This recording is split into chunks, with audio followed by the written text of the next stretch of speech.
जिंदगी को जियो, पूरी आशा से जियो, पूरे विश्वास से जियो। आत्महत्या के अंधे कुएं में छलांग मत लगाओ। यदि आज ऐसे विचार, महिलाओं से मेरा निवेदन, पुरुषों से मेरा निवेदन है बड़ी विनम्रता के साथ, जब अपनी उपलब्धियों पर अकड़ हो तो अपने ऊपर वालों को देखना। इस दुनिया में हमारे भी बाप बैठे हुए हैं, ध्यान रखना। हमने क्या कमाया है, टाटा बिरला वालों को देखना, उनके आगे अपनी कोई औकात भी नहीं है, उनके चौकीदार की हैसियत नहीं है अपनी। रिलायंस बंधु इतना कमाया है उनने। जब अकड़ पैदा हो तो ऊंचे वालों को देखना, और जब निराशा पैदा हो तो अपने से नीचे वाले को देखना।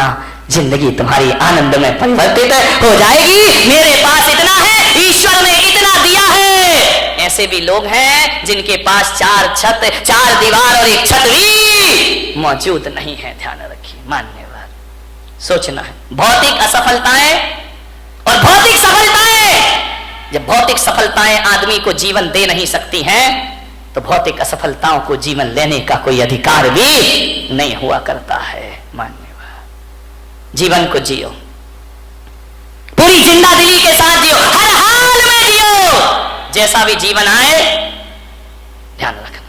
माता पिता डांट दे, बच्चों को गुस्सा कर दे, तो ये मत सोचना कि मेरे बाप ने मुझे डांट दिया, मेरी माँ ने मुझे डांट दिया। बच्चों से मेरा निवेदन है, सासू डांट दे तो बहू आवेश में ना आ जाए। वो इतना सा सोच ले, एक विचार बना ले कि यार माँ बाप नहीं डांटेंगे तो हमें कौन डांटेगा। ये डांटने का हक तो हमने दुनिया में माँ बाप को दे रखा है। अरे बड़े बुजुर्ग नहीं डांटेंगे तो हमें कौन डांटेगा। इतना सोच लो, बड़ी तसल्ली मिलेगी। हमारे ऊपर अनुशासन कौन रखेगा, फिर वो नहीं डांटेंगे तो कौन डांटेगा। और बड़े बुजुर्गों से निवेदन है, बच्चे, बेटियां, बहुएं गलती कर दें तो डांटने से पहले सोचना, बच्चे गलती नहीं करेंगे तो कौन गलती करेगा। आपका घर चुकी, बच्चों से तो गलतियां होती है, बहू से तो गलतियां, अरे आई है, बच्ची है, ससुराल से आई है, हो गई गलती, उसके लिए इतना तमाशा खड़ा करने की क्या जरूरत। जीवन को सुखी बनाने की छोटी छोटी सी बातें हैं, ये आपकी जिंदगी को बदल के रख देंगे, पलट के रख देंगे। गलतियां तो बच्चों से ही होती है। बड़े सोच लें बच्चे तो गलती करेंगे ही करेंगे, और बच्चे सोच लें माँ बाप तो डांटेंगे ही डांटेंगे। जिंदगी को समझना, आराम से जियो। जिंदगी जीना एक कला है मेरे भाई, इस कला को थोड़ा सा सीखिए। ये जिंदगी बोझ भी होती है और जिंदगी वरदान भी हुआ करती है मेरे भाई। कांटों पे नजर होगी तो दुनिया में कांटे ही कांटे हैं, फूलों पे नजर होगी तो दुनिया में फूल ही फूल हुआ करते हैं। मान्यवर, निवेदन है आपसे, पूरी जिंदगी को हौसले से जीने का प्रयास, हर हाल में जियो। एक साधु थे, अपनी बात समाप्त करता हूं। कुटिया में बैठे हुए थे और अचानक कोई एक गाय लेकर आया कि संत जी गौदान देता हूं, आज से गाय आपके आश्रम में रहेगी। संत ने कहा मजा आ गया, ये गाय मेरे आश्रम में रहेगी। बोले चेले चपाटी थे, बड़े खुश हुए, गाय आ गई, गाय आ गई। कल से दूध पिएंगे, दही बनेगा, छाछ मिलेगा, मावा मिलेगा, बहुत खुश हुए। संत ने गाय की बड़ी सेवा की, बड़े अच्छे से रखा, घास खिलाई, पानी पिलाया, बड़ी मस्ती संत की। 3 दिन बाद पता चला कोई गाय उठा के ले गया। संत ने कहा मजा आ गया।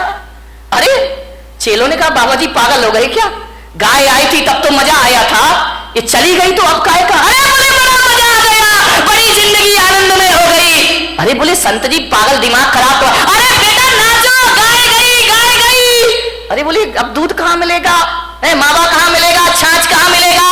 संत ने कहा एक तरफ गया वो दूध और मावा, अरे गाय गई तो गोबर उठाने की झंझट भी हमारे पास से चली गई। अब कहां की घास, मस्त रहो, भगवान का भजन करो। ध्यान रखिए, ऐसी जिंदगी जियो, राजी है हम उसी में जिसमें तेरी रजा है। यहाँ यूं भी वाह वाह है, यहाँ त्यों भी वाह वाह, हर समय वाह वाह है। ध्यान रखिए, मिल जाए तो कोई बात नहीं है, चला गया तो आनंद में जियो ना। लेकिन तुम्हारी जिंदगी निराशाओं में जाती है। एक गुलाब का पौधा ये सोचता है कि मैं नारियल के पेड़ की तरह बड़ा हो जाऊंगा। अब बाजू में लगा है, अब वो सोचे मुझे नारियल का पेड़ बना दे, नारियल का पेड़। अब गुलाब का पौधा कैसे पेड़ बन जाएगा। पेड़ इसलिए दुखी है कि वो सोचता है यार गुलाब जैसे फूल मुझ में आ जाए, गुलाब जैसे फूल, जिंदगी दुखी हो जाएगी। एक जगह मैंने देखा, अरे गुलाब का पेड़ अपनी पौधा अपनी मस्ती में झूम रहा है, नारियल का पेड़ अपनी मस्ती में झूम रहा है। मैंने एक साधु से पूछा, बताओ ये अपनी मस्ती में क्यों है, ये इतने आनंदित क्यों है? बोले इसलिए आनंदित है कि नारियल का पेड़ कभी नहीं सोचता कि मुझ में फूल लग जाए, और गुलाब कभी नहीं सोचता कि मैं इतना ऊंचा हो जाऊं। इसकी अपनी मस्ती होती है और उसकी अपनी मस्ती में रहो। अरे मेरे भाई, पूनम की रात का जो सौंदर्य है ना, कभी कभी अमावस भी बड़ी सुंदर लगा करती है मेरे भाई। यदि अमावस की रात ना होगी तो पूनम का सौंदर्य कौन जान पाएगा? यदि जीवन में दुख नहीं होंगे तो सुख का स्वाद। एक बात बता, यदि इस जिंदगी में सुखी सुख होता, दुख नहीं होता, तो क्या करते आप बताइए? सबको सुख, सब सुखी। अब कोई बोले ये छोटी उंगली, ये बड़ी उंगली, ये बीच की, अरे भाई क्या दिक्कत है? अब ये एक बात बताइए, यदि पांचों उंगली भगवान एक सी बना देता तो क्या करते आप? कल्पना करो, कभी सोचते हो ये पांचों उंगली एक सी हो जाती तो ना लिखने का आनंद ले पाते, ना खाने का आनंद ले पाते, सामान उठाते नहीं बनता। ध्यान रखना, हर उंगली का अपना अपना महत्व हुआ करता है। अंगूठा है और अनामिका है, तभी आप इससे कुछ लिख सकते हैं। ध्यान रखिए, ये बीच की उंगली है, ये ध्यान रखना, ये बीच की उंगली सबसे बड़ी हुआ करती है। ये उंगलियां भी इसके जैसी बड़ी होने का ख्वाब देख ले तो ये दुखी हो जाएंगे। ये अनामिका है, ये नहीं होगी तो सिंदूर कहां से लगाओगे और तिलक कहां से लगाओगे? बेचारा एक बार इन उंगलियों में झगड़ा हो गया। अंगूठा बोला मैं सबसे बड़ा। बोले क्यों?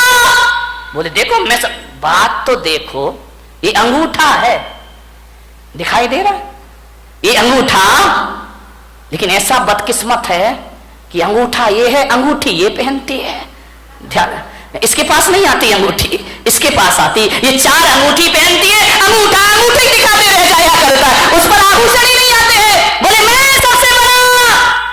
बोले क्यों? बोले मैं मोटा हूं, मेरे बिना चारों उंगलियों तुम लोग कुछ नहीं कर सकती हो, तुम्हारा कोई अस्तित्व नहीं है। तर्जनी ने कहा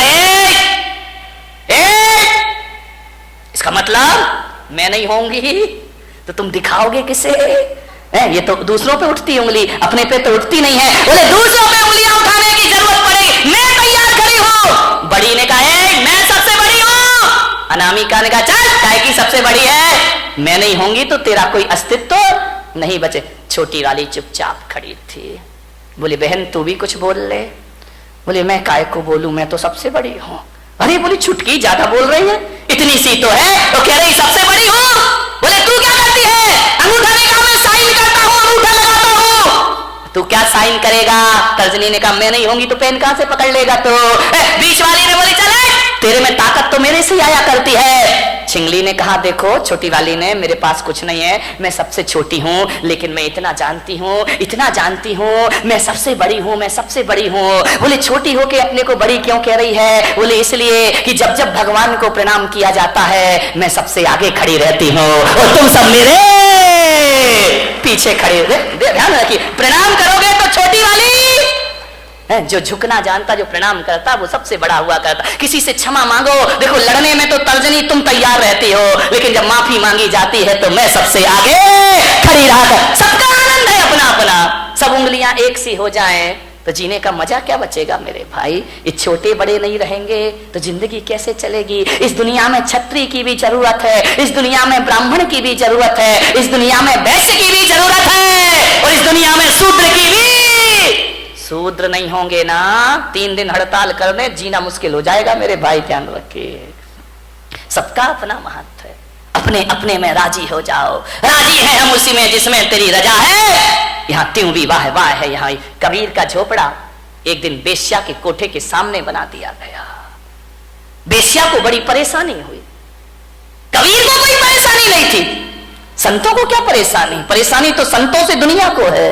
कबीर अपनी भक्ति करता था, राम नाम भजन में लीन रहता था। बेश्या को डिस्टर्ब हो गया।